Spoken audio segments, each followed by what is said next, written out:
So the Social Recruitment Advocacy Group has really grown over the past 18 months to sort of 2 years. We're now double the size of the meeting that we had in Edgbaston. Why has it grown? Why has it proved so popular? I guess it's a confluence of two elements. Firstly, a genuine recognition on the part of an increasing number of employers about their social obligations. And secondly, the asymmetry in the jobs market. There are 1 million vacancies currently existing in the jobs market. You know, if you always do what you've always done, you'll always get what you've always got. They need to do something different.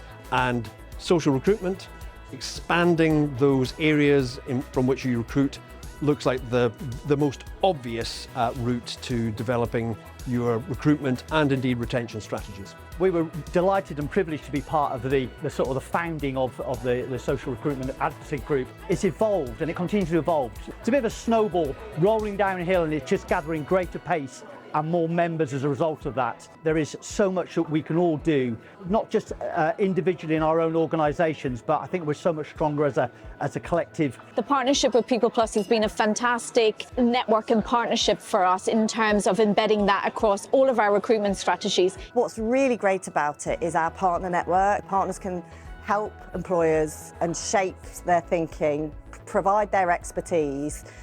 Together we can co-create things like toolkits which help employers really move forward with inclusive recruitment and with in-work support for some of the people who've been most disadvantaged in the labour market. Groups like this are important and especially coming together face to face because we can share knowledge, information and best practice. So today we're going to be looking at 2 employer toolkits that we've developed with our specialist partners and with our employers. In the toolkits, we'll be looking at inclusive recruitment, how you can change your interview practices, how you can change the way you market to neurodivergent people so that you can tap into that talent pool.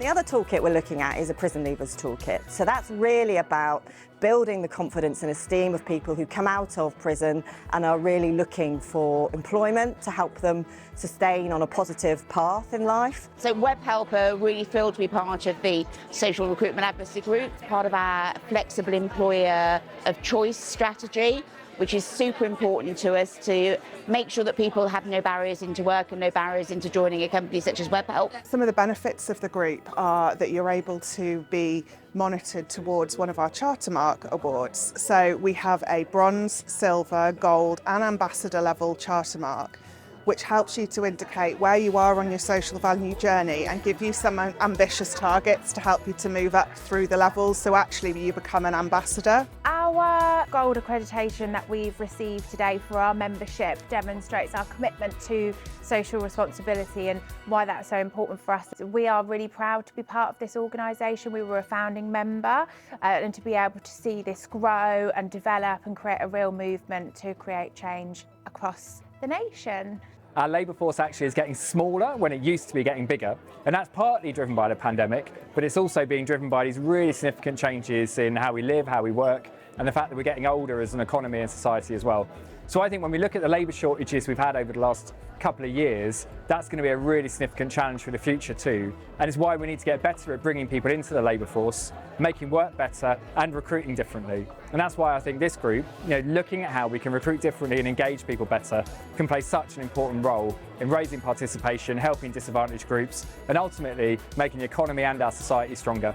I think we have 3 principal objectives as a group. Firstly is to continue our growth, and I don't see any barriers really to continuation of that very rapid growth that we've had, because sadly I see many barriers for those people who are most disadvantaged in society moving into employment, and that of course is what the Social Recruitment Advocacy Group is there to address. Secondly, I want to see greater levels of support for organisations who are members, lean into expertise, the support of other group members, but also the written material, toolkits that we provide to ensure that anybody who is a member of the group has absolutely the most up-to-date and expert guidance possible to recruit people from disadvantaged groups into their workforce, to retain them, to engage them and to develop them. The third objective is I'd like us to be a bit more vocal in the development of labour market policy. We have a lot of employers in the Social Recruitment Advocacy Group.